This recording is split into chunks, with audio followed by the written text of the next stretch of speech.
En principio, agradecerles por sumarse a esta actividad. Ya el último día de la semana virtual MIPE, nosotros tenemos dos ediciones, ¿no? Una que es verano, una que se da después del receso, en vacaciones, después del receso de invierno, ¿sí? Esta ya es la 13ª edición de la semana virtual de UNIPE, que este año contó con más de 90 actividades, algunas en simultáneo, otras en distintos horarios. Arrancamos el día lunes con un paro, por lo tanto esta actividad iba a ser un paro docente que iba a realizarse el mismo día lunes, y por eso tuvimos que reprogramar la actividad para hoy viernes. ¿Sí? Como ustedes saben también, la universidad y las universidades en general se encuentran en una situación muy delicada en términos presupuestarios, una situación bastante complicada, porque tenemos, bueno, además de gastos de funcionamiento, paritarias congeladas, así que hay una situación bastante preocupante y por eso, digamos, la medida de fuerza del día lunes, ¿no? Pero bueno, más allá de eso, la idea no era posponer esta actividad, sino poder eh, reprogramarla, poder contar con Juan, agradecerle también a Juan Terranova, que es nuestro invitado de hoy, que la verdad, enseguida digo, se mostró toda la predisposición para poder cambiar y poder no patear la actividad, sino reprogramarla para hoy viernes. Así que, bueno, sin más preámbulos, digo, comentarles que estamos con Juan Terranova, quien es, yo creo que una de las personas que más sabe del tema Malvinas hoy en la actualidad. Eh, es, él, digamos, hace un cruce en muchos casos entre lo que es la crítica literaria, la ficción y la no ficción, y también la historia del Atlántico Sur, ¿sí? Sobre todo especializado en el tema de Malvinas, en la guerra de Malvinas, en la posguerra. Ha escrito numerosos libros, es una de las voces más destacadas también de su generación. Además de ser una gran persona, digo, yo tengo mucho aprecio, pero es una de las personas que puede hablarnos de temas que no están que no se leen en ningún lado sobre Malvinas, ¿no? A veces hay una tendencia hoy día quizás un poco mejor, digamos, o un poco más desarrollada en términos historiográficos, que es prestar atención a los diversos mosaicos de experiencias que se han dado en torno a la guerra de Malvinas, ¿no? Una guerra que fue eminentemente marítima, ¿no? Pero que tiene muchas aristas y bueno, Juan ahí ha recopilado y ha trabajado puntualmente en el caso de algunos de los buques que han participado. Vos después lo ampliarás mejor, pero de los denominados ARA Bahía Paraíso, ARA San Luis, y ha realizado un trabajo que, de no realizarse, es muy probable que muchas de esas voces se pierdan también, ¿no? Por el paso del tiempo, porque ya han pasado muchos años después del conflicto. Yo mientras voy admitiendo gente, se va sumando gente a esta actividad. La idea de esta actividad era hablar un poco, tomando el tema de las relaciones anglo-argentinas, pero hablar de la posguerra de Malvinas, lo que fue la continuidad después del conflicto de 1982, un conflicto que, como ustedes saben, duró 74 días, es apenas un momento particular, un paréntesis en la historia, en la larga historia de Malvinas, ¿sí? Pero que ha generado consecuencias, se ha traído acarreado consecuencias realmente importantes en lo que vino después, ¿no? Que llegan hasta el día de hoy, ¿no? Eh, Hace unos años quizás iba a hablar de temas de cuestiones de geopolítica o de pensar cómo se encuentra el mundo en la actualidad, las tensiones que pueda haber, no era, parecía algo que había quedado de modé, podríamos decir. Hoy quizás, digo, un poco con la situación actual, el recrudecimiento y la guerra que estamos viviendo en el mundo, la vorágine también y la celeridad de muchos de estos acontecimientos, hace que este tema sea un tema con una renovada actualidad, ¿no? Muchas veces digo con estudiantes de historia, la carrera de historia, mismo de relaciones internacionales, pero digo, pensábamos esto de, bueno, cómo hay ciclos o cosas que aparecen con nuevos ropajes o empiezan a cambiar de un poco, digamos, con el paso del tiempo, pero que mantienen un poco alguna esencia, ¿no? Había algunas rupturas y continuidades, podríamos decir. En ese caso, digo, no sé si esto voy a decir algo que solamente lo escuché y no está corroborado, pero vos, Juan, ahí capaz me podés ayudar. La idea de esta actividad es empezar a hablar aprovechar la semana virtual para meter algunos otros temas en agenda, hablar de otros temas, aunque no necesariamente, digamos, es una actividad de índole académica, ¿sí? Sino que la idea es propiciar un espacio donde poder discutir estas temáticas, donde poder empezar a plantear algunos interrogantes y algunas interpretaciones, pero más a modo de difusión y de discusión, debate, ¿sí? No, pero pensaba en esto del hundimiento de la fragata iraní, ¿no? Que hasta hace poco el antecedente, quizás un antecedente del hundimiento de la fragata Iris Dena, ¿no? Se da a partir del torpedeo, según algunas fuentes, de un submarino estadounidense. Y el antecedente inmediato, leía por ahí, es el hundimiento del crucero Ara General Belgrano, ¿no? En lo que se denominó y se constituye como un crimen de guerra. Entonces, digo, hay cuestiones que empiezan a aparecer en la actualidad y que tienen cierta rememoranza, ¿no? Al contexto del 82. Dicho esto, la idea era empezar a pensar un poco cómo se llega en esta inmediata posguerra. Decíamos, la guerra finaliza en 1982, dura 74 días, finaliza en julio de 1982, y un poco precipita, podríamos decir, el fin de la dictadura militar, ¿no? Lo que sería la transición. Vos, Juan, digo, cuando quieras me interrumpís, si no, después te habilito y te paso a vos y me corregís y te agregás todo lo que te parezca. Esa vuelta de la guerra, ¿no? Es una vuelta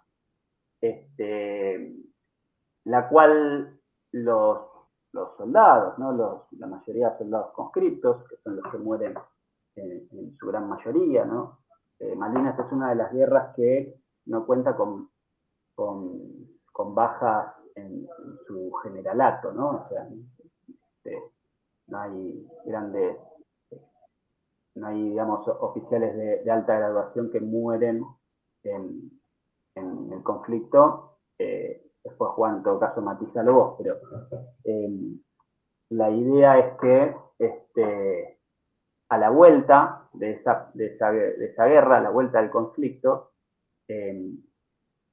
los soldados van a ser un poco los señalados, ¿no? También la sociedad, como responsables de alguna manera de esa derrota. Me refiero a la cuestión de el sentir o lo que vaya sucediendo dentro del clima social, ¿no?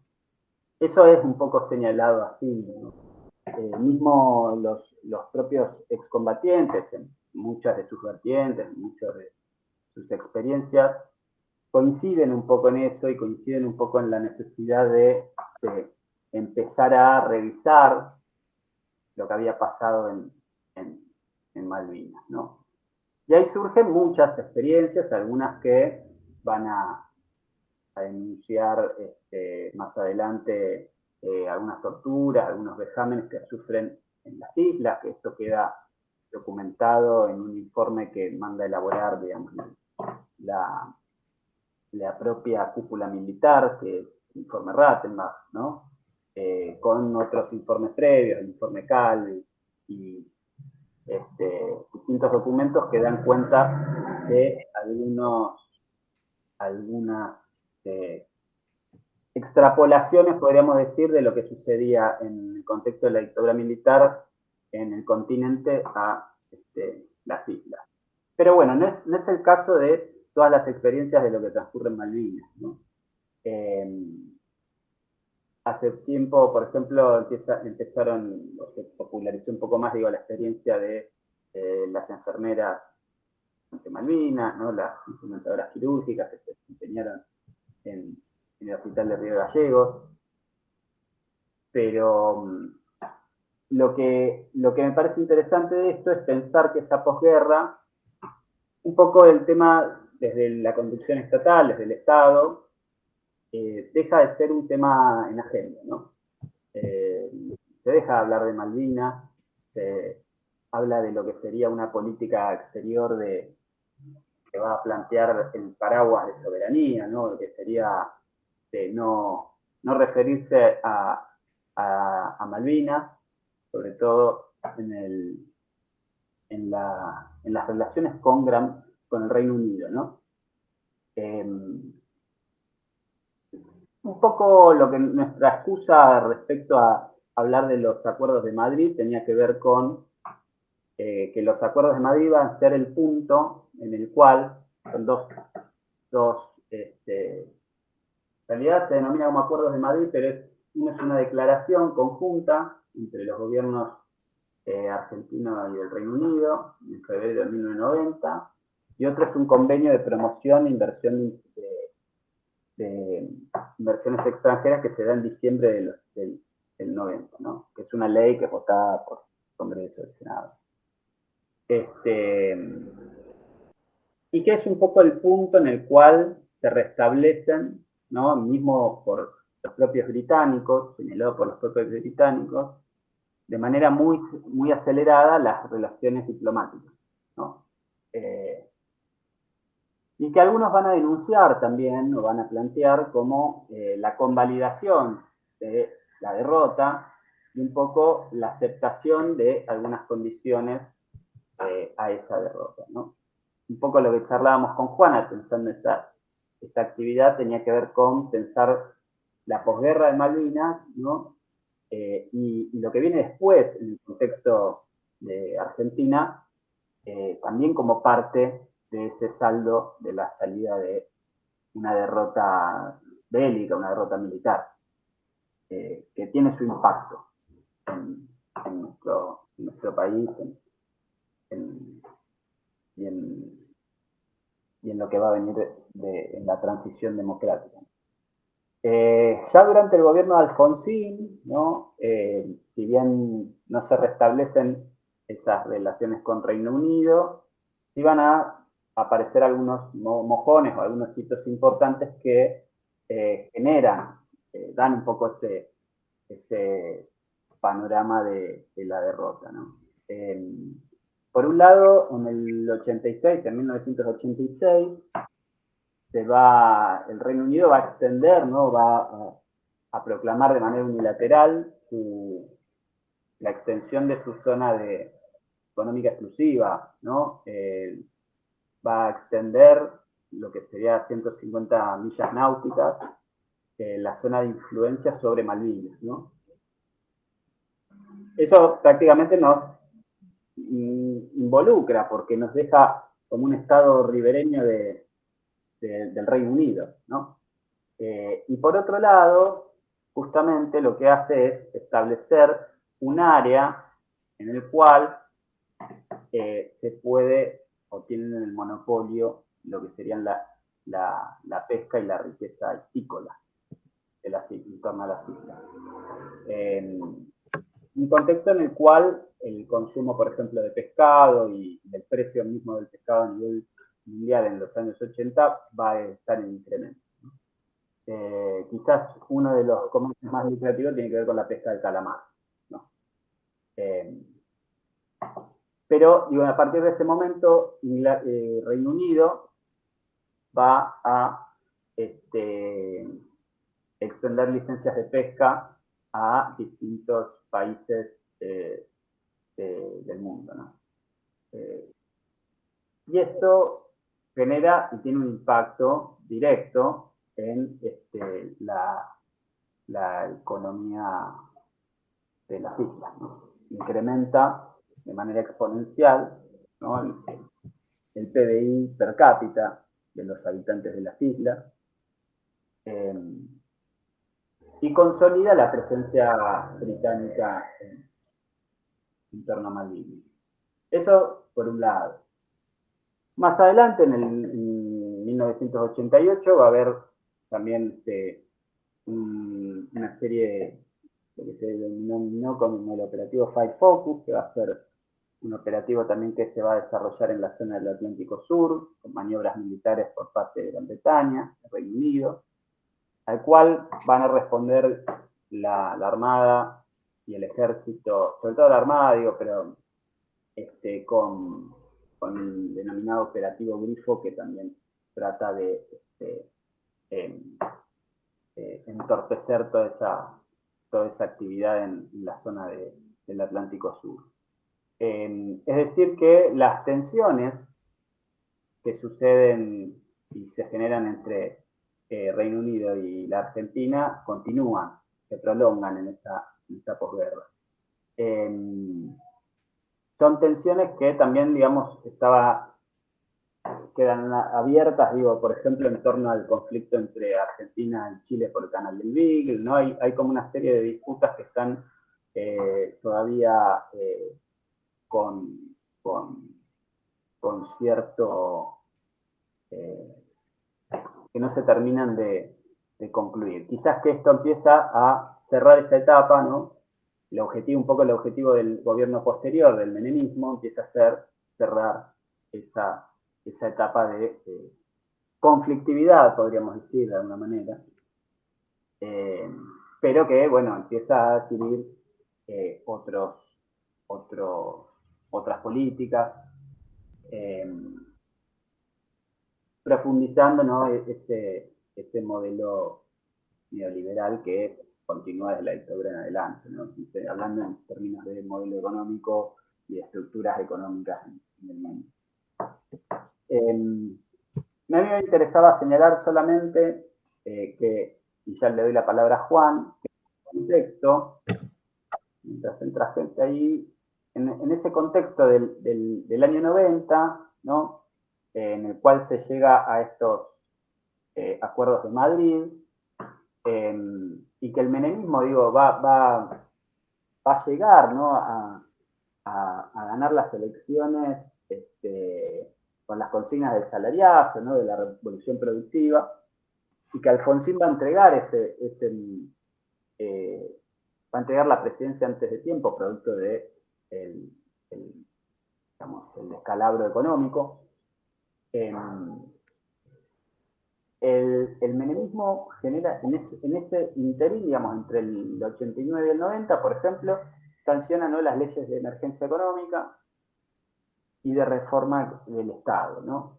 Que son las que brindan un poco la plataforma de las privatizaciones, ¿no? Suprime, digamos, los subsidios estatales y elimina los regímenes de promoción industrial y minera, por ejemplo. Así como también propone estas ventas de inmuebles del Estado. De alguna manera, el menemismo termina, ¿no? o hace un poco una política ambigua, muy pragmática, ¿no? Por parte durante estos años 90, pero desarticula un poco a las Fuerzas Armadas como actor de poder, ¿no? Fuerzas Armadas venían siendo un actor de poder importante desde los años 30 en adelante, distintos momentos, ¿no? El momento más complejo, obviamente, es el de la última dictadura militar, por las consecuencias que acarrea también para el gobierno entrante de Alfonsín, con el endeudamiento externo, etcétera, y por, obviamente, digamos, los de desaparecidos y el terrorismo de Estado.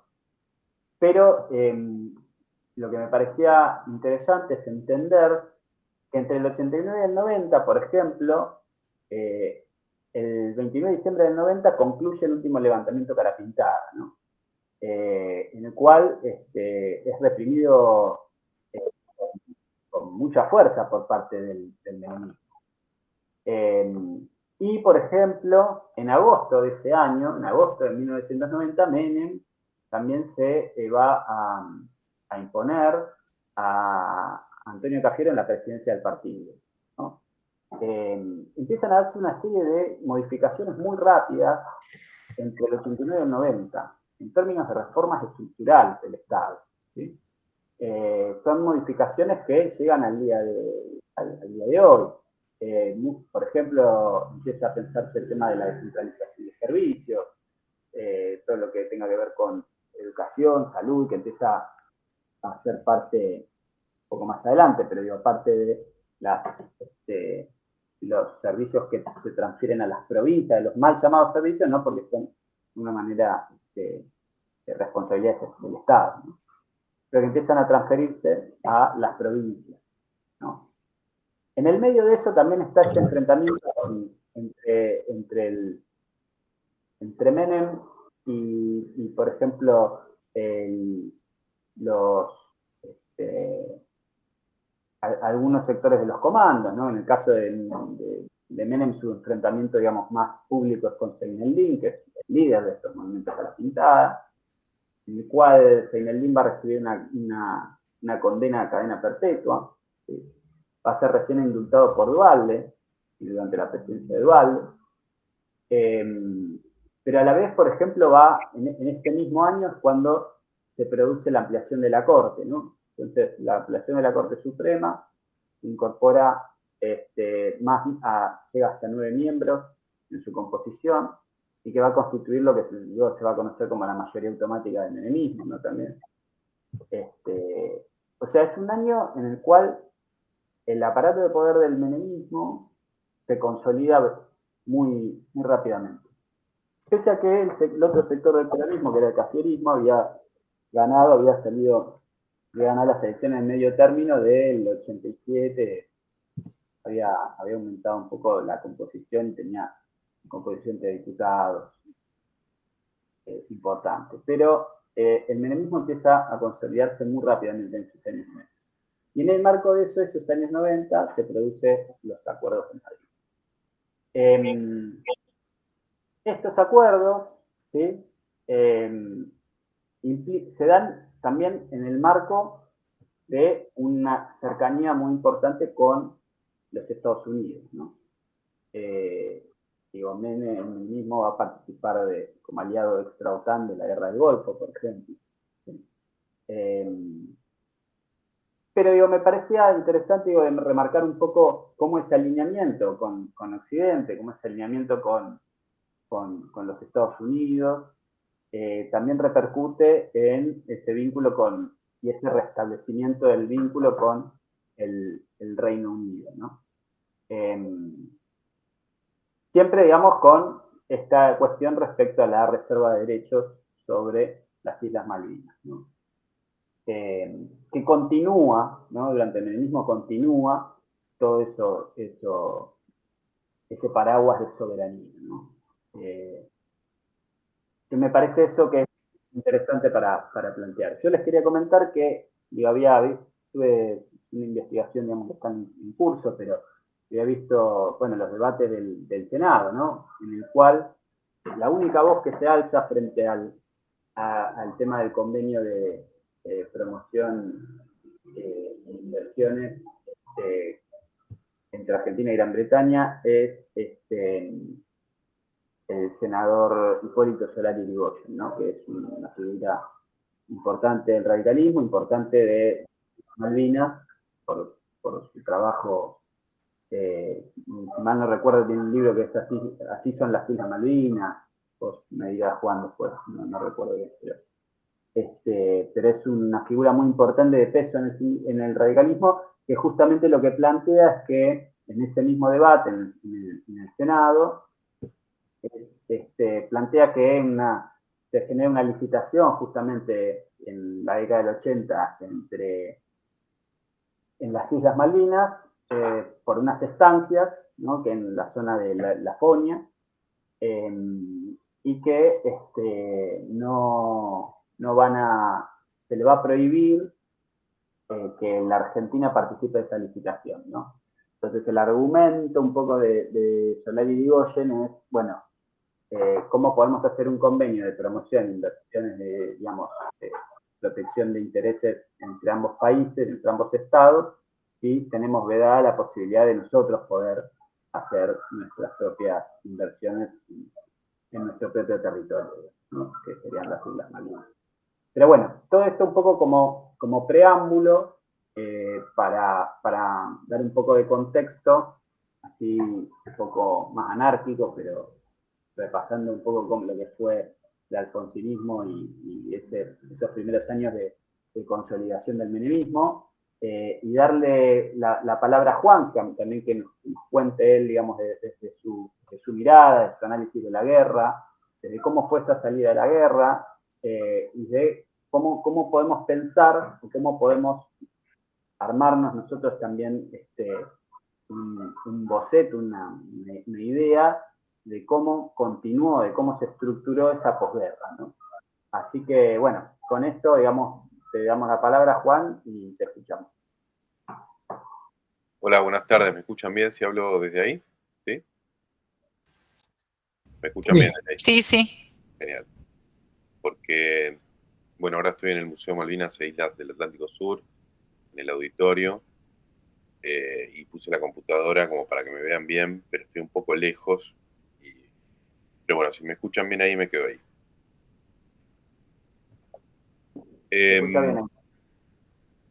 Bueno, yo he pensado un planteo más bien historiográfico sobre esta cuestión, que era guerra, posguerra. Y la verdad es que hay muchas áreas de vacancia, hay muchas cosas sin investigar. Eh, yo le decía a Alejo que la invitación debería ser a empezar a pensar la posguerra, ¿no? Si nosotros no tenemos una tradición guerrera en la Argentina, la verdad que no la tenemos, mucho menos en el siglo XX, tanto en el siglo XIX como en el siglo XX, lo que se ve con claridad es una pelea interna que muchas veces llega a las armas, que muchas veces llega al estado bélico, eh, pero los conflictos que tenemos son muy contados. Si nosotros nos comparamos con otros países de otras regiones o de nuestra región, la Argentina parecería tener un índice bélico bajo, ¿no? Pocas guerras. En el siglo XX, Malvinas parecería ser el único conflicto bélico de alta intensidad que la Argentina encarna como propio, y esto es una cosa que se escucha mucho, ¿no? Malvinas es la única guerra del siglo XX en la Argentina. O sea que no tenemos una tradición tampoco no tenemos guerras, en ese sentido, como tienen otros países, que sí tienen, y no tenemos una tradición historiográfica que acompañe eso, ¿sí? Entonces Malvinas queda bastante desguarnecido desde un punto de vista intelectual. Cómo nosotros entendemos Malvinas va a tener que ver con, más bien, cómo no la entendemos, ¿no? Cuando digo la guerra de Malvinas, digo, ya ahí hay un equívoco, porque se peleó en muchos escenarios bélicos diferentes, no solamente en Malvinas, se peleó en Georgia, se peleó en el continente, se peleó en el mar.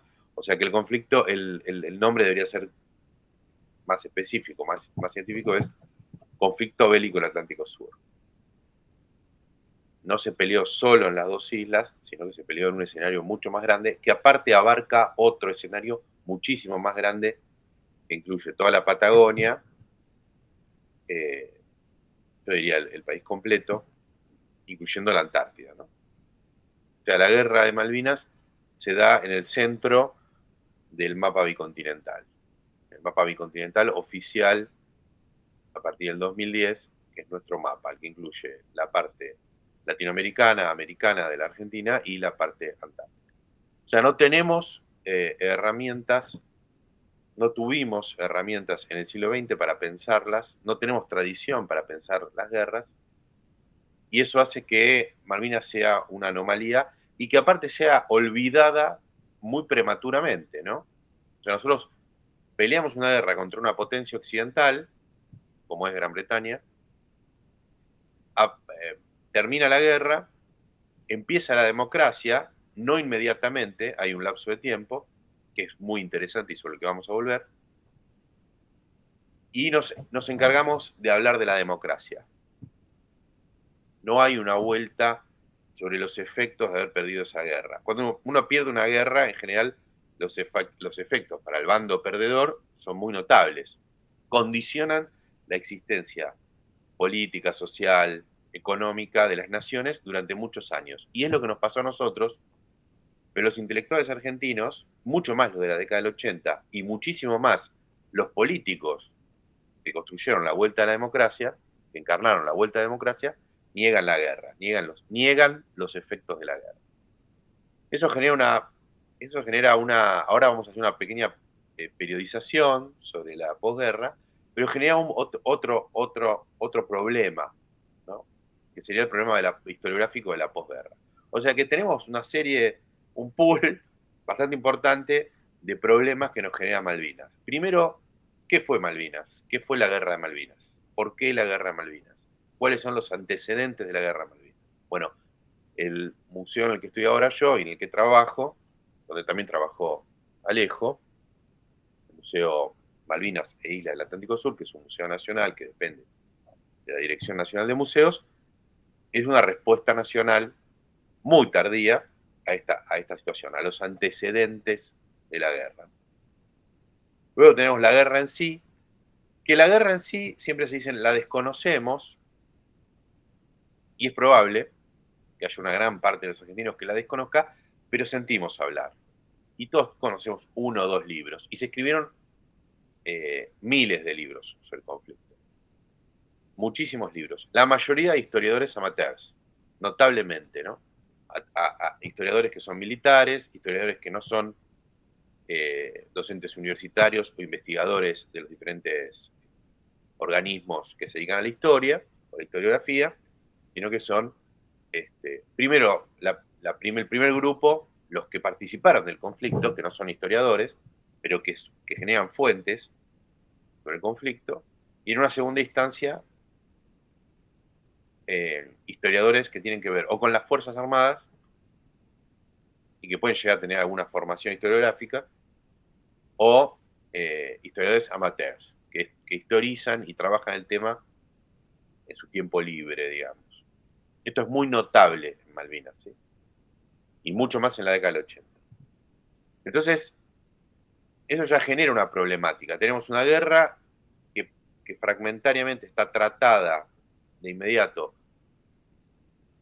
por iniciativas particulares, no por iniciativas institucionales, de la cual no tenemos una tradición a la cual remontar. Rápidamente esto abre una posguerra importantísima. O sea, si nosotros todavía estamos conociendo qué pasó en la guerra de Malvinas, y no nos ponemos de acuerdo en algunas cuestiones, y uno habla, ¿no? Por ejemplo, si yo escribí un libro sobre el Ara San Luis. El Ara San Luis es un submarino de origen alemán que peleó en la guerra de Malvinas, ¿no? Que estuvo 40 días sumergido, que es un montón para un submarino diésel, peleando en la guerra de Malvinas, y es una historia que no se conoce. La conocen los historiadores que se dedican al tema submarinos en Argentina, que somos 4, 5, 6, con toda la fuerza. Después no se conoce.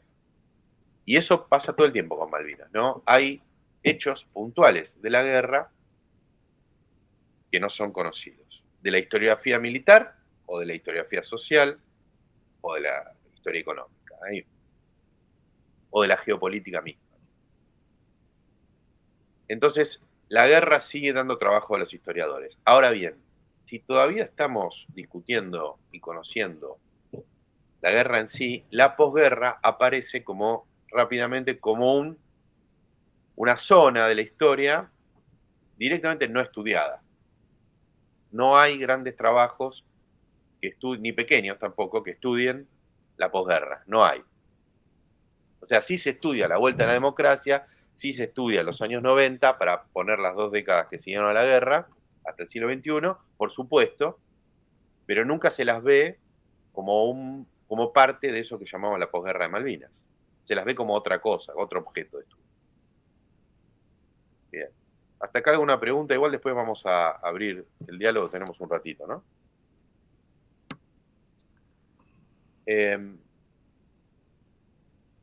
Me gustaría periodizar un poco rápidamente ese tiempo, que al no estar estudiado está lleno de dudas, ¿no? No hay consenso. ¿Cuándo empieza la guerra de Malvinas? El 14 de junio, cuando se rinden las tropas, empieza la posguerra. Bueno, podemos decir, ahí tenemos una primerísima posguerra, pero en realidad la guerra continúa. ¿Hasta cuándo? Y por lo menos hasta que vuelven todos los soldados que estaban peleando. Eso se va a estirar muchísimo en el tiempo.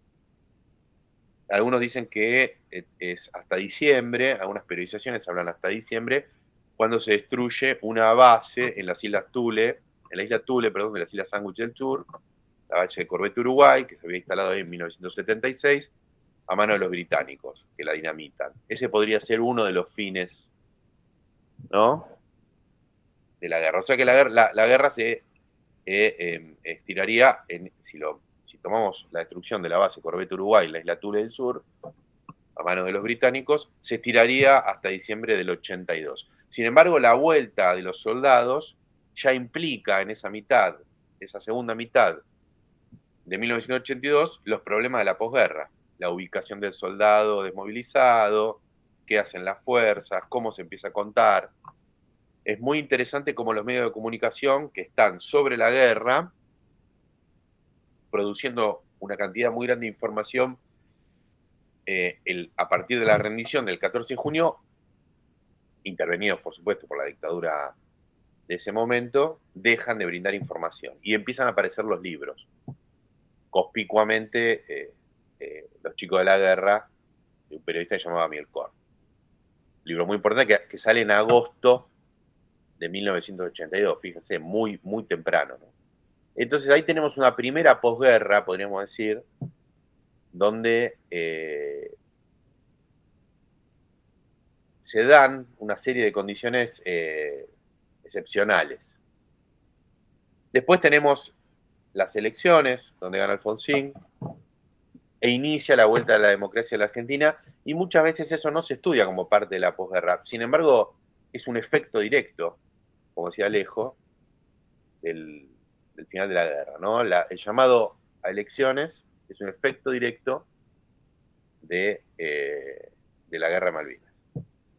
Y ahí empieza una larguísima, yo diría una segunda posguerra, que se va a extender 10 años, o 9 años, 8 años, hasta los acuerdos de Madrid, que Alejo también mencionó, y que son otro momento muy importante ya dentro de las transformaciones de la década del 90, ¿no?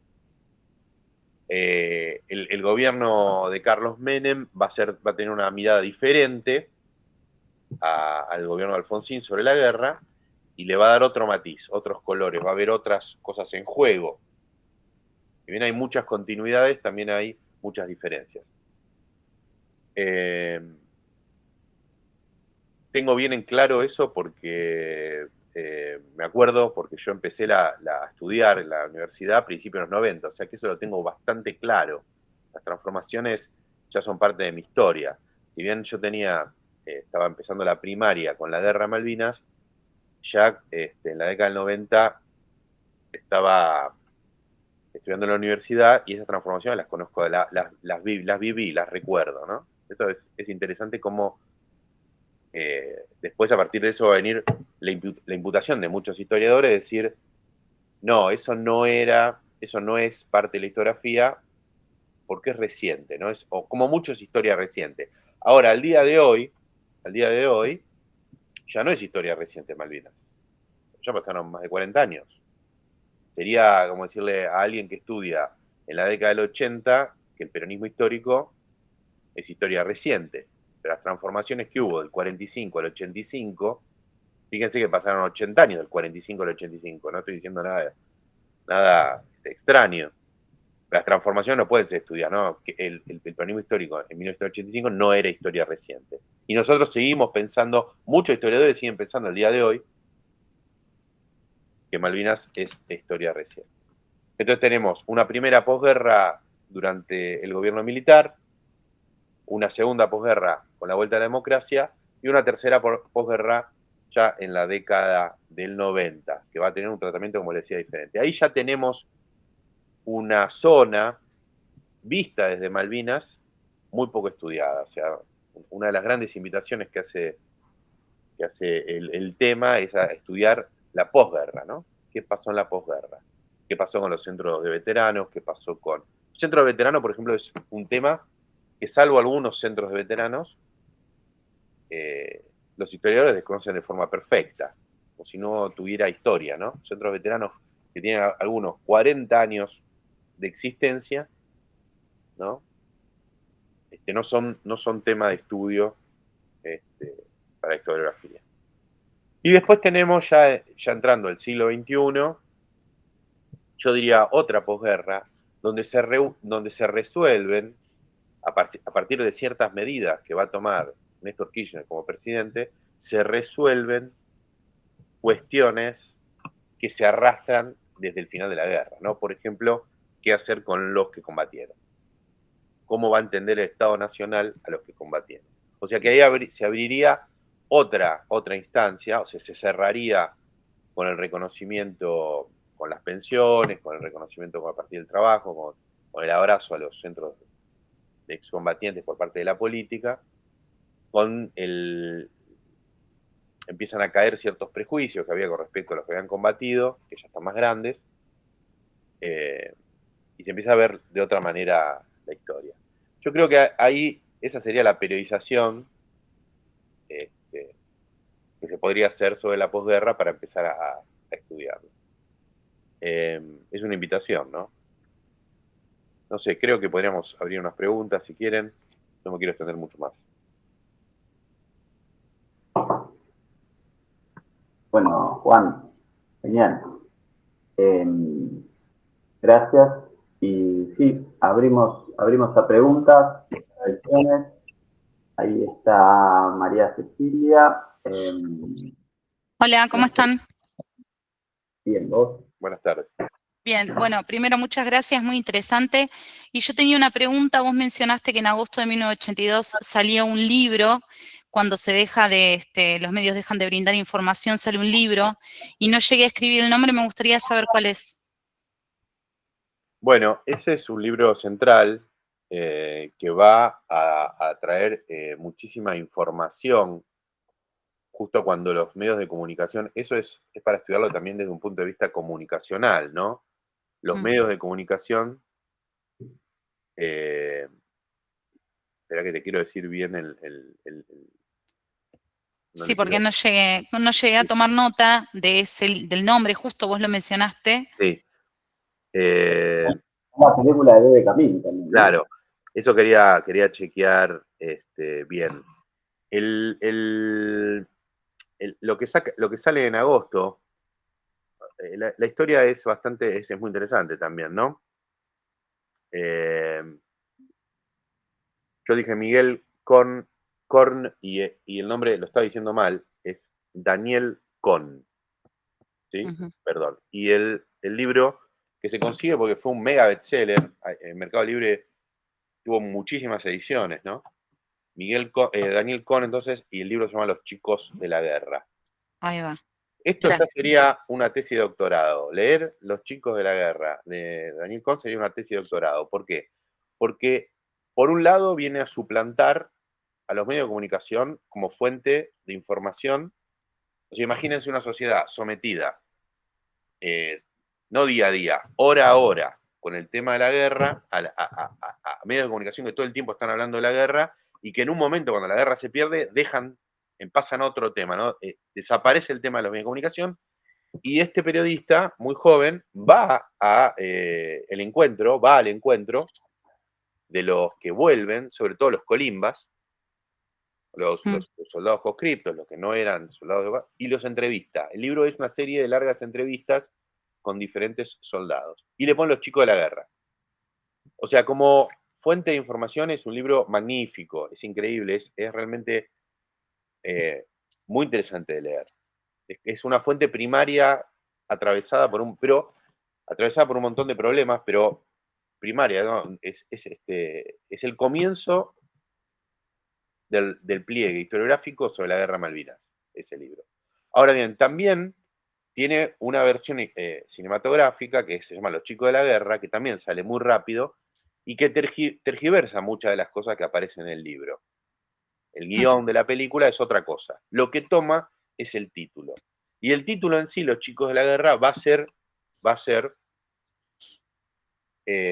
rápidamente rechazado por muchos de los soldados que fueron a combatir a Malvinas, diciendo nosotros no éramos chicos, éramos soldados, se nos está infantilizando, se nos está sacando la responsabilidad, nosotros fuimos... Eso está en el libro, no es una cosa que viene a posteriori, pero está en el libro, que la película desfigura.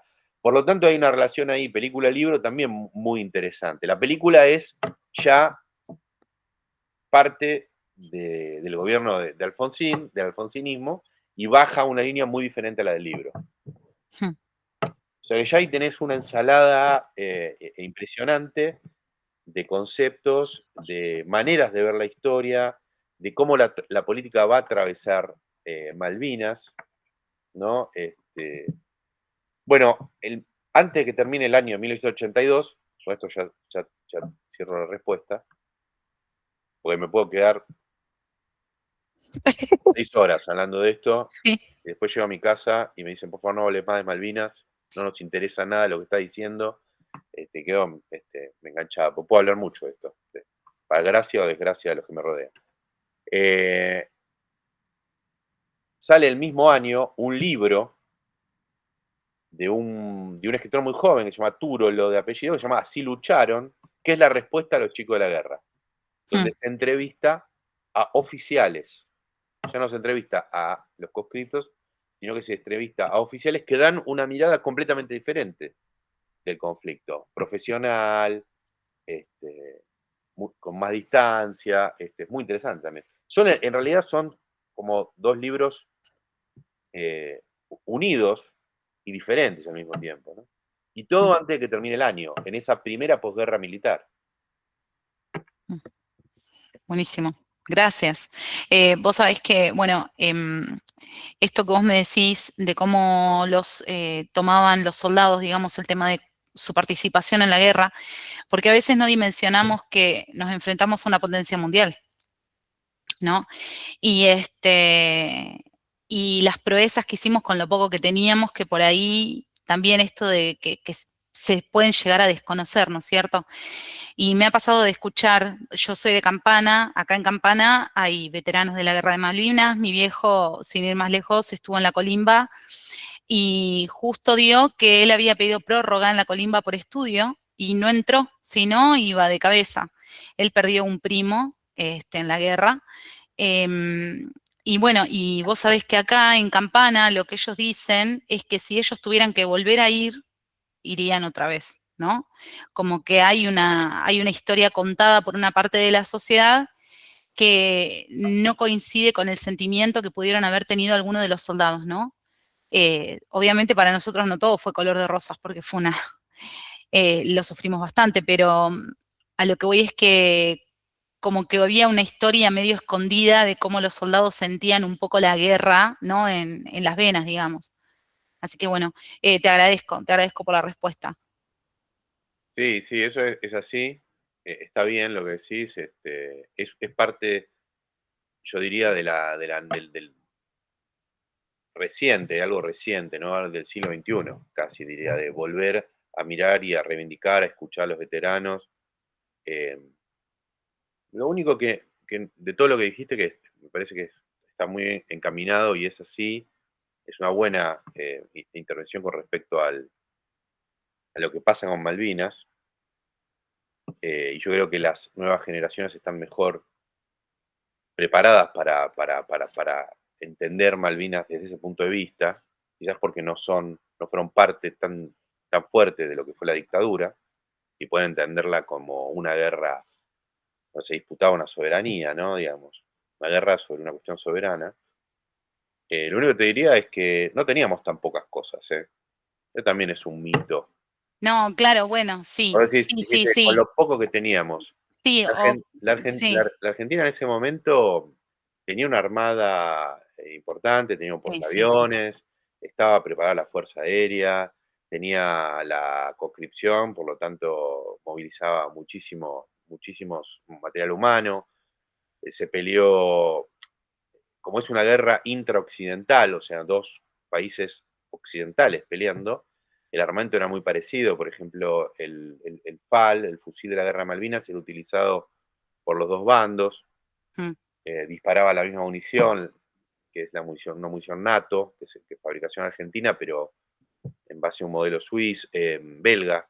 O sea, ahí hay como también hay como una autodenigración sarmientina casi, ¿no? Sarmiento que atacaba a lo argentino, sí. ¿no? Es como muy notable cómo vuelve con la guerra de Malvinas.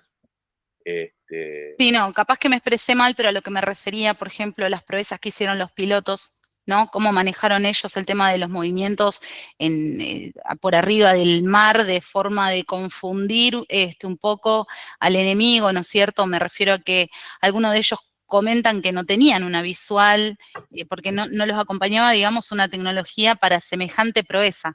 A sí, eso es a lo pero que voy más o más. menos, más o menos, más o menos. Imagínate si Sí, realmente, no sé, sí, sí. a eso. Más o menos. Hay que tomarlo con pinzas. Sí es verdad que nos estamos enfrentando no solo a un país como Gran Bretaña, que tiene una tradición guerrera importantísima, colonial, con una gran armada de guerra, pero que estaba a punto de ser pasada a revisión por Margaret Thatcher, o sea que también ellos tienen problemas, pero sí Mm, una potencia, sino que nosotros nos enfrentamos a la OTAN, porque la OTAN claro, sí. le presta apoyo, sobre todo con determinadas cuestiones, apoyo satelital, por ejemplo, y sobre todo una serie de armamentos de última generación que la Argentina no los tenía. Sin Mm, embargo, esto no quiere decir que la Argentina, a ver, lo que me parecería, perdón, no quiero decir que vos lo pienses, pero lo que yo señalaría es justamente, ahí es donde la historiografía tiene que meterse bien, hay que aprender qué es un misil Exocet, qué tipo de aviones tenía la Argentina, por qué volaba esos aviones, mm, este, y sí sorprenderse con lo que hicieron los pilotos. Recién se acaba de ir uno que se llama Di Meglio, que lo estuvimos entrevistando acá en el museo, y ellos mm, están muy orgullosos de lo que hicieron. Creo que la sí, Fuerza Aérea, aparte, es la que menos contribuyó a la represión durante la dictadura y era la fuerza más tecnificada. mm. Entonces, es una de las fuerzas que es más fácil por ahí abordar Sí, sí, historiográficamente, ¿no? sí, Pero sí. después, la Argentina tenía una armada importante, tenía problemas, pero todos los países que van a la guerra tienen problemas. Nosotros tuvimos un solo submarino, tuvimos dos submarinos. Uno lo hundieron en Santa Fe, en Georgias del Sur, y después en San Luis volvió. Este, y el San Luis generó una serie de condiciones muy importantes que nadie conoce, pues yo porque me dediqué a estudiar el San Luis, este, eh, que hizo que la Armada británica retrasara su llegada al Atlántico Sur durante un montón de tiempo. Entonces, Claro. bueno, no, insisto, no estoy diciendo que vos lo digas, pero me agarré un poquito de esta cuestión de lo que teníamos Mm, para señalar eso, ¿no? Ahí me parece que es donde es interesante especializarse. Lo que pasa es que, claro, si uno viene de una formación liberal, de una formación donde lees al Perindongui, a Chiaramonte, y decís, bueno, pero me tengo que poner a estudiar cómo funciona un submarino, cómo funciona un avión. Sí, te tenés que poner a estudiar eso. No podés saber la guerra de Malvinas. Hay muchos historiadores liberales que lo hacen. Federico Lorenz, por ejemplo, que parecería ser una gran referencia sobre el tema, es un tipo que no sabe nada de historia militar. Claro. Entonces, ¿qué pasa? Perpetúa ciertos equívocos, ¿no? Claro. Si es un historiador que viene de los derechos humanos o viene muy afectado por el discurso de los derechos humanos, y va a tener dificultades para entender una lógica castrense. Pero si vos querés trabajar con una guerra, tenés que saber el armamento, conocer qué es un regimiento, saber qué es un escuadrón, digamos, o sea. Y esto es un desafío muy grande para nuestros historiadores universitarios, para nuestras academias, porque en general estuvieron lejos de eso. Está bien. Bueno, no me hagan calentar, no me hagan No, calentar. pero no dije, no, en ningún momento, por favor. Empiezo a engranar. Yo desde mi lado no tengo la menor idea, digamos, sobre el tema de un regimiento, o sea, no, nada. Yo te digo lo que pude escuchar por ahí de los veteranos acá en Campana, que es de donde yo soy. Genial. Y bueno, porque hay gente que está muy interesada alrededor mío, que mira mucho, miran videos, documentales, toda esa cuestión, ¿no? Pero no, por favor, no te enojes, no fue la intención. No, era un chiste, al contrario. Me parece todo bien, tomo lo que dijiste. Me parece que está muy... Conozco a Juan hace muchos años y es un polemista nato también, así que no, pero quiero decir que estás bien orientada, ¿no? Estás muy bien orientada en lo que decías. Bueno, gracias. Bueno, lo primero que hay que hacer es hablar con los veteranos, ¿no? Lo primero, si uno quiere saber qué pasó en la guerra, lo primero que tiene que hacer, así que estás bien. Bueno, gracias por la respuesta. Bueno, tenemos, perdón, pero tenemos también a Daniela y a Joaquín una cuestión que quería, digo, en ese plano del tema de la historiografía, ¿no? El mismo título que vos señalabas, Juan, de los chicos de la guerra, ya predispone, ¿no?, a una mirada particular sobre los soldados, sobre la vuelta de los soldados, ¿no? Hay casi como una concepción en esa inmediata posguerra de una cierta minoridad, ¿no? O sea, entonces hay algo de eso que quizás la invitación de Juan, digo, con esto también de, bueno, repensar o entender, digo, quizás, digamos, en profundidad qué es lo que uno disponía, digo, qué es lo que disponían, digamos, las Fuerzas Armadas, cuáles fueron sus movimientos, implica, digamos, como la invitación a un conocimiento más cabal del asunto, ¿no? Porque si no, digo, es como, es un terreno que pareciera que queda exento, queda por fuera, y es posible indagar y es posible también aportar nuevas miradas desde lo historiográfico. Queda Daniela, habilitamos la palabra a Daniela y a Joaquín luego. Hola, buenas tardes, ¿cómo están? Un gusto, escucharte, Juan, y también Alejo. Estoy más acá como argentina que como historiadora, soy profe de letras. Y bueno, y con esto que pasó ayer con Messi, reavivó también en mí un sentimiento nacionalista que lo llevo tatuado y tiene que ver también con... y voy a derivar de esto a la pregunta que te quiero hacer, que ya algo mencionaste, pero nací en el 78, pleno mundial. Aprendí a leer porque me interesaba saber qué pasaba con Malvinas. Aprendí muy, muy, muy chiquita. Mi padre fue un piloto frustrado, aeromodelista, no lo dejaron estudiar. Entonces, el relato de Malvinas en casa sí aparecía mucho desde el Skyhow, el Dagger, el Mirage, el Pucará. O sea, eso es como parte del relato desde lo militar y también desde lo social. A mi hijo le compro libros, historietas, le leo novelas vinculadas con Malvinas, pero es como una cuestión que está instalada, digamos, familiarmente.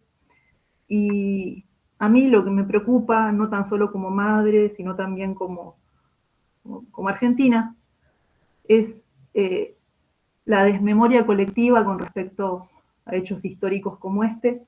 Y a mí me gustaría conocer tu opinión, a ver si vos la puedes profundizar un poquito más. Algo dijiste.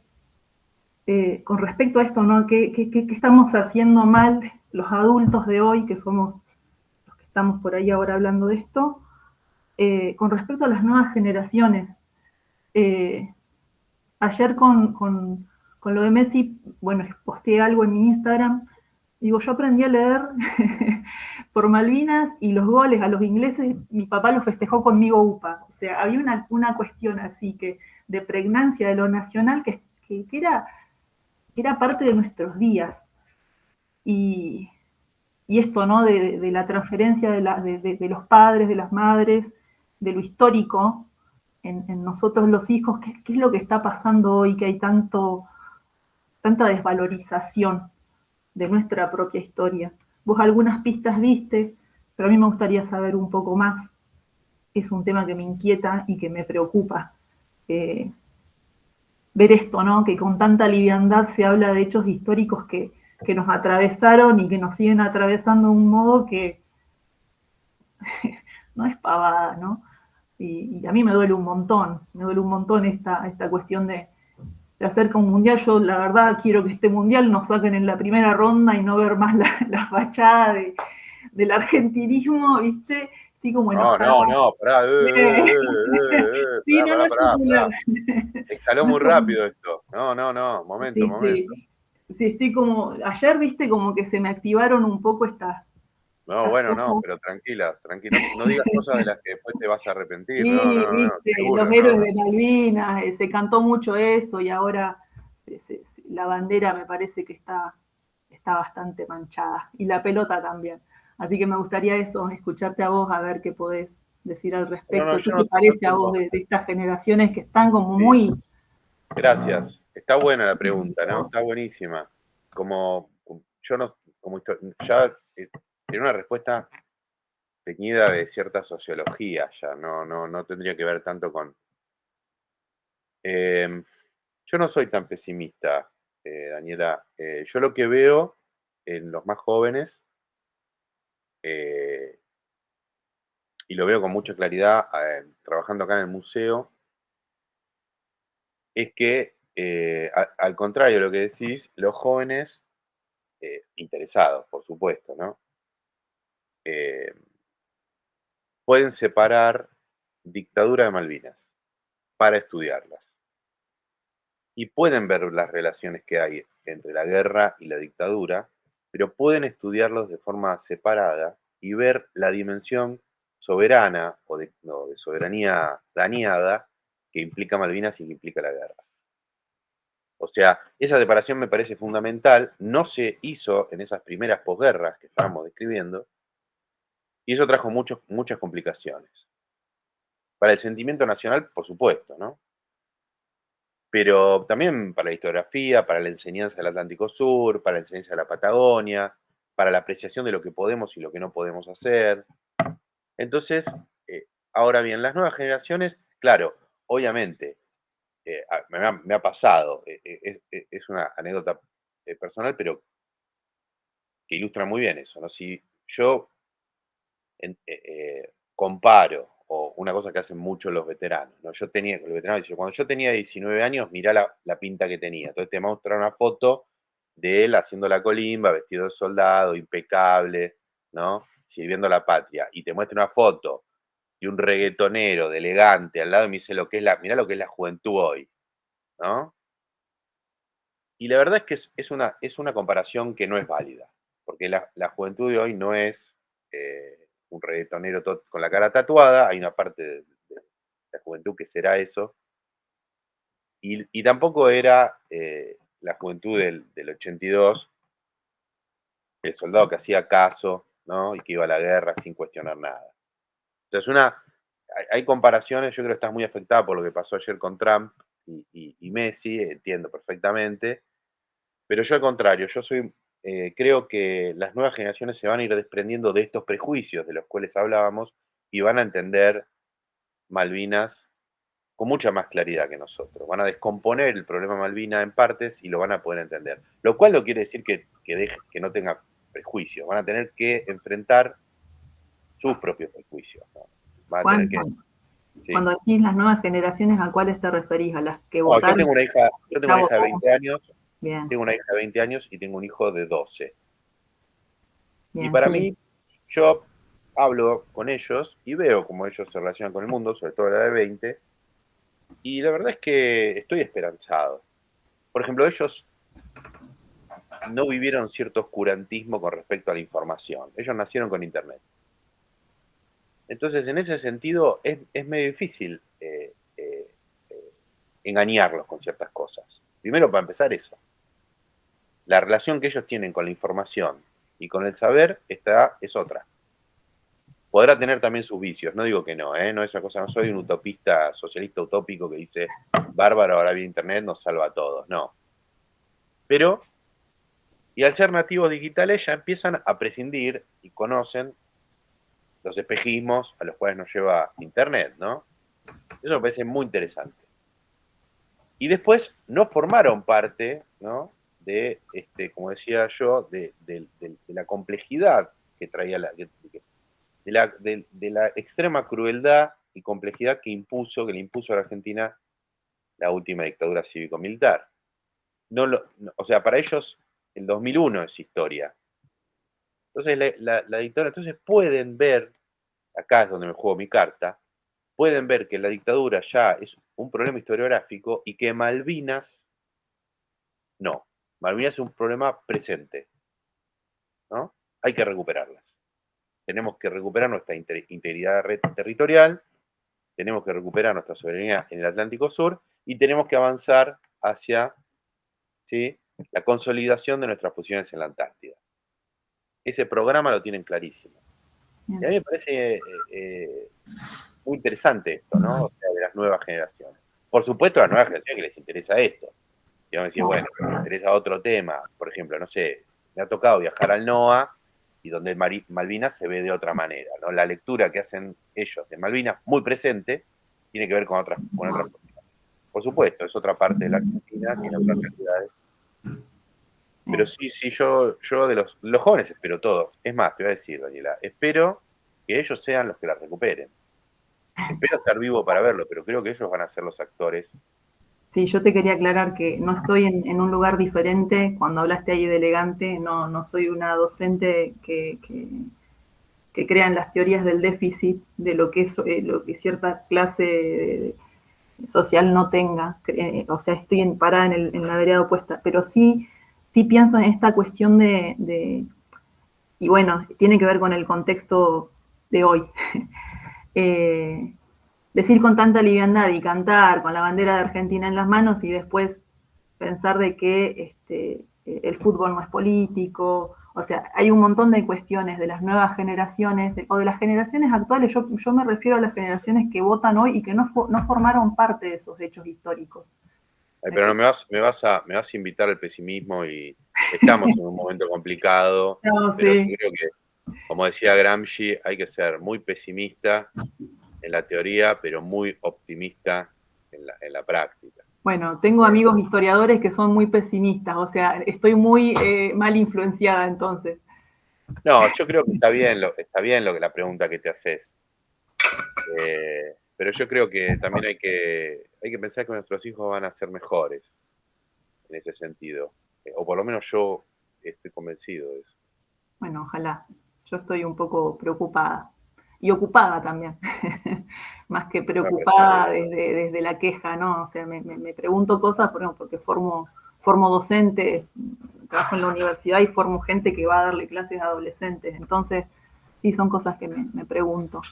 A ver en la década del 90, Malvinas no estaba en ningún lado institucionalmente. Malvinas se parecía a algo que no había pasado. Era recuperado solamente por, no sé, grupos de heavy metal, por el folclore. Había sido borrado como de las expresiones artísticas más sofisticadas, era marginal, y cuando tuvo que volver, volvió con todo. Malvinas volvió con todo, volvió con los veteranos en los colegios, con el mapa bicontinental. Yo creo que es algo que está muy metido en lo popular, y lo popular tiene esos movimientos, digamos. Evidentemente estamos en un momento de baja producción institucional con respecto a Malvinas, ¿no? o esos problemas geopolíticos. Pero eso no significa que no se esté moviendo. Bueno, muchas gracias. Voy a seguir pensando y leyendo. Muchas gracias. A vos.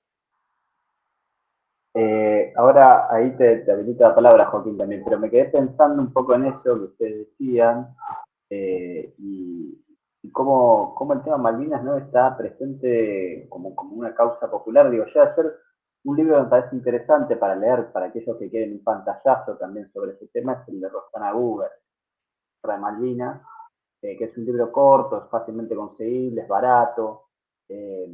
Y ese libro habla un poco de algo que no sé si lo vi así con tanta claridad en algún otro texto, que es cómo se va gestando todo ese proceso social de apoyo, ¿no? al reclamo, ¿no? Entonces ahí, digo, más allá de algunos eventos canónicos, 24 horas por Malvinas, donde no se juntaban aportes desde la sociedad, se juntaban de autos, joyas, lo que sea, para contribuir a sostener al ejército. Después hay un montón de iniciativas que va dejando ahí, digamos, con esa metodología más antropológica que tiene Rosana Guber, que es, digo, que como algunas organizaciones, digamos, más barriales o algunos entramados que no son tan rimbombantes van juntando, van generando, digamos, ciertas donaciones o voluntades, ¿no? De voluntarios, gente que va a ayudar con algo, llevan desde la dentadura de oro hasta, digo, todo lo que tengan para aportar.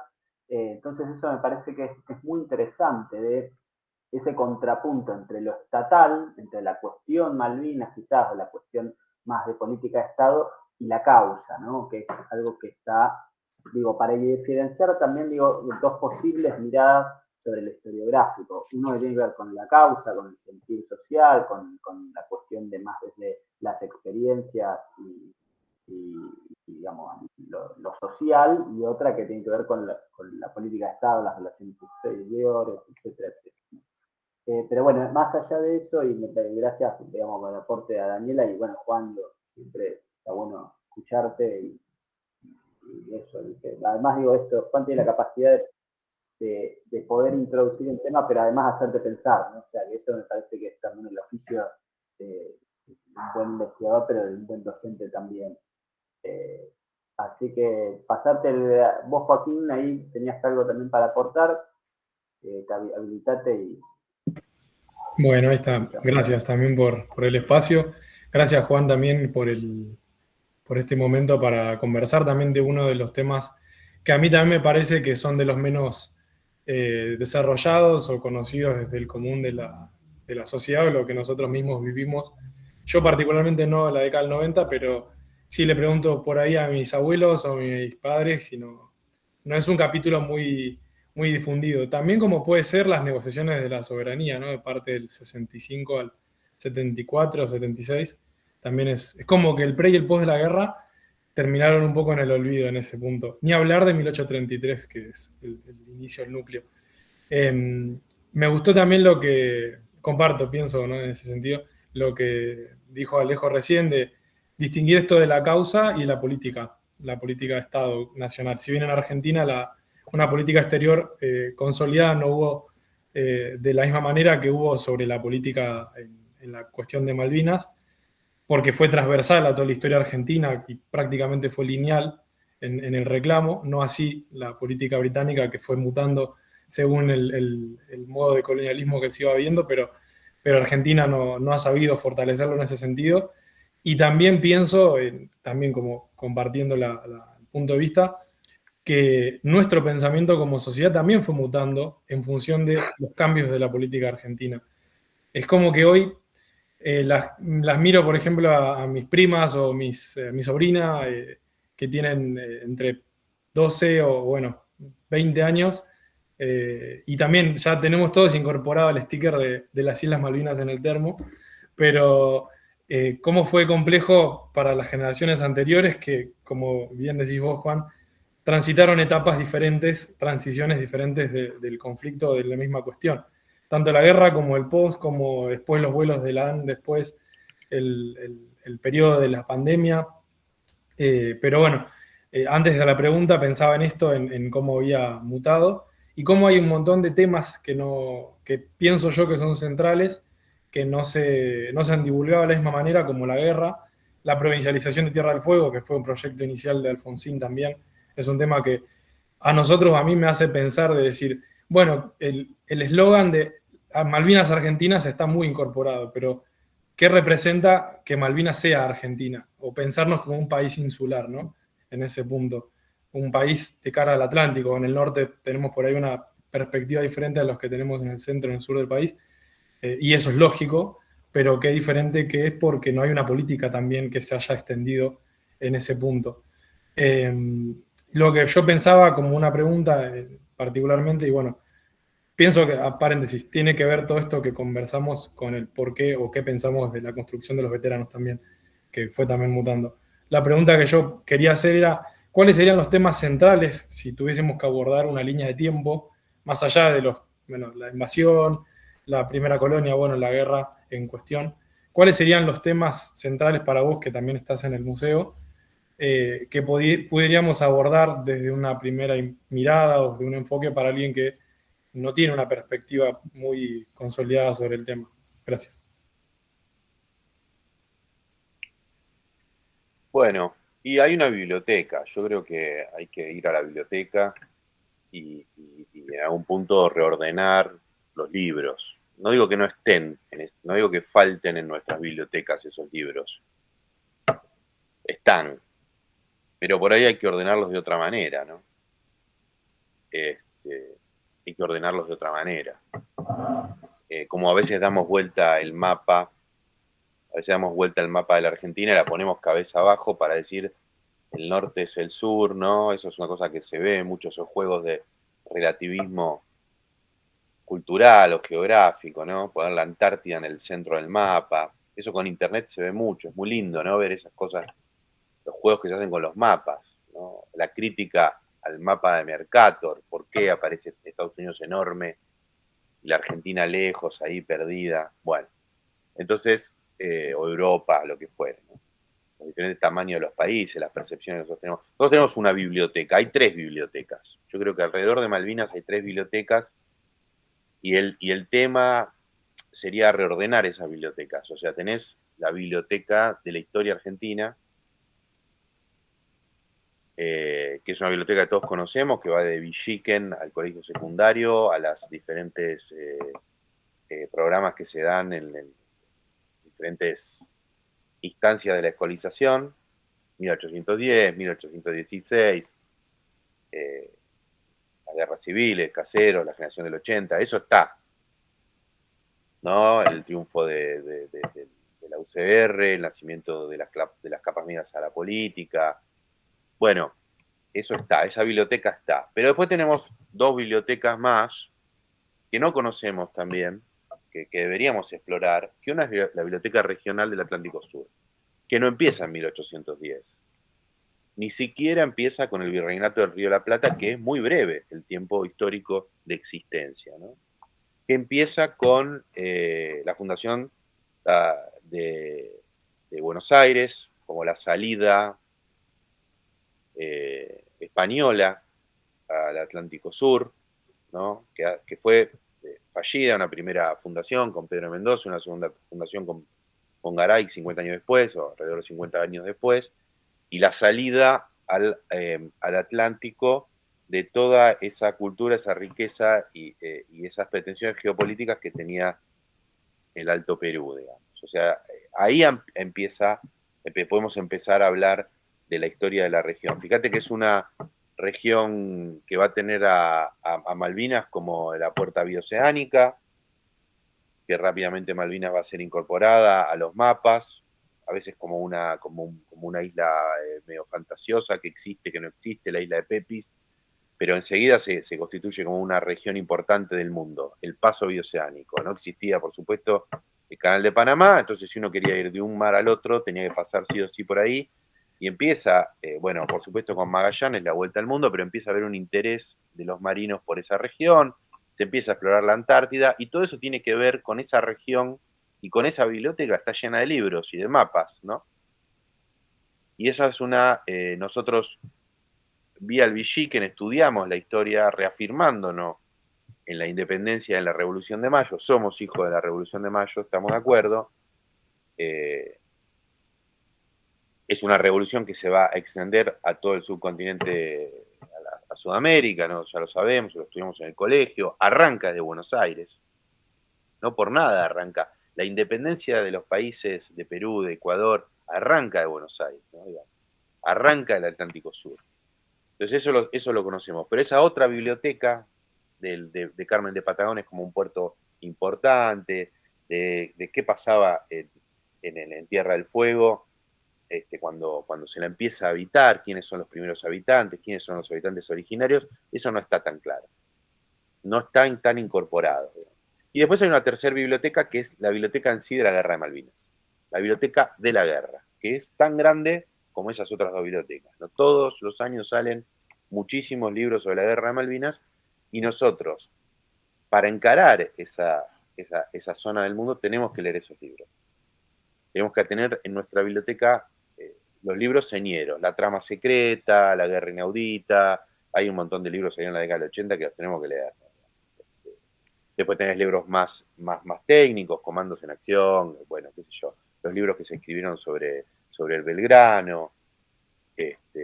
Bueno, hay una cantidad de libros, aparte, a veces que son muy interesantes, apasionantes de leer, ¿no?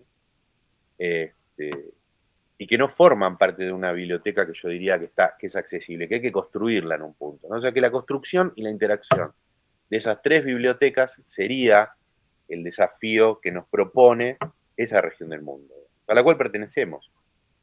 No es una región, no estaríamos estudiando algo ajeno, al contrario. Bueno, la incorporación del mapa bicontinental como el mapa oficial de nuestro país es un gran paso en el fortalecimiento de nuestra autopercepción como un país marítimo. Bueno, ahora construimos la biblioteca. Ya nos pusimos de acuerdo en qué es el mapa de la Argentina. Ahora tenemos que pensar en con qué biblioteca vamos a llenar ese mapa. No sé si respondo tu pregunta. Te veo muy en tema también, así que... Sí, no, está buenísimo porque abre como disparador a distintas fuentes que también no traen temas nuevos.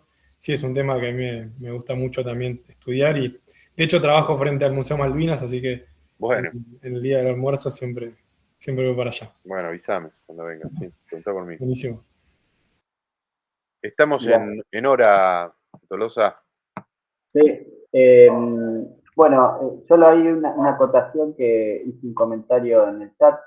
Federico dice decadencia cultural. No sé, digo, si querés después ampliar un poquito a qué te referís o escribir mismo en el chat.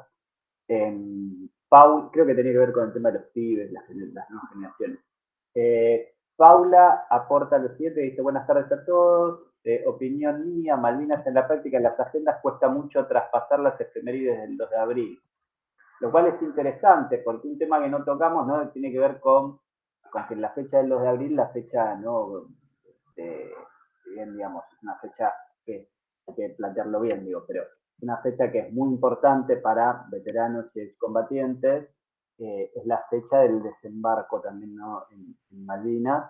El alfonsinismo, si no estoy diciendo mal, corregime Juan, restituye el 10 de junio como efeméride oficial, que es el día de la creación de la Comandancia Político y Militar en 1829 a cargo de Bernet, ¿no?, en Malvinas, que es como el acontecimiento fundante de la historia, digamos, del Estado argentino en Malvinas, ¿no?, podríamos decir. Y esto se restituye recién el 2 de abril en el gobierno de la Rúa, si mal no recuerdo, como efeméride oficial, ¿no? O sea, pasa del 2 de abril al 10 de junio al 2 de abril nuevamente. Entonces me parece que es interesante también, digo, desde lo historiográfico, una invitación también. Acá, digamos, muchos de los asistentes, o en su gran mayoría, son estudiantes de UNIT, entonces, digo, todo lo que tratamos de ir hablando y señalando no es para demostrar lo que sabemos o no sabemos, sino para también invitar a pensar nuevas formas de encarar el tema, ¿no? Ahí Paula también menciona algo que sucedió en otra actividad, me parece que en la que estuvieron otros colegas, donde habla el tema de Malvinas, la última carta, un avance de un juego, y se plantearon que es abrir otra puerta para poner a Malvinas al alcance de las nuevas generaciones. Un juego que se basa en misiones y cartas de combatientes que se recolectan, no es un juego de tiros. Malvinas, la última carta. Ah, mira, bueno, yo no lo conozco, no sé si vos lo conocés, Juan, pero lo voy a indagar un poco más. Bueno, pero me parece que en general, digamos, todos muy interesantes lo que fueron aportando. Ahí está, dice Federico, si era sobre las generaciones actuales, lo del decadencia cultural. Si quieren el libro de los chicos de la guerra, bueno, Federico dice que lo tiene en el drive. Hay un montón de cosas que podemos seguir pensando con Juan, que podemos seguir trabajando. Se puede pensar incluso, digo, no hablamos nada del tema de literatura, de los libros que aparecen también en la posguerra, también, digo, desde Los Pichiciegos, digo, bueno, hay un montón de cosas que quizás, digo, a estudiantes de letras puede llegar a interesarles. Me pareció interesante también lo que vos marcaste, Juan, con, si bien, digo, yo tengo una perspectiva también en la cual no condeno toda la mirada sarmentina, pero me pareció interesante esa idea de, bueno, la perspectiva del ataque a lo argentino, ¿no? Esta cosa de esta cuestión de entre civilización y barbarie, que entiendo que es también un poco a lo que te referías con esta perspectiva. Que está bueno, digo, para seguir indagando, o puede ser también una posibilidad para pensar la gente que es de letras, por ejemplo, alguna tesis, por ejemplo. Daniela dice que tiene literatura, pesimista, jaja. Pero bueno, nada, la verdad que los aportes de ustedes me parece estuvieron muy buenos, se nota que muchos están trabajando el tema, están en tema, les interesa. Bueno, cuestión de seguir indagando por ahí. Yo los invito al museo, a que vengan a recorrer el Museo Malvinas, que es el lugar para charlar estas cuestiones. Y bueno, el 2 de abril, por supuesto, va a haber el 1 de abril se hace una vigilia y el 2 de abril se hace la ceremonia correspondiente a lo que vendría a ser el comienzo del año del museo. Yo me tengo que ir.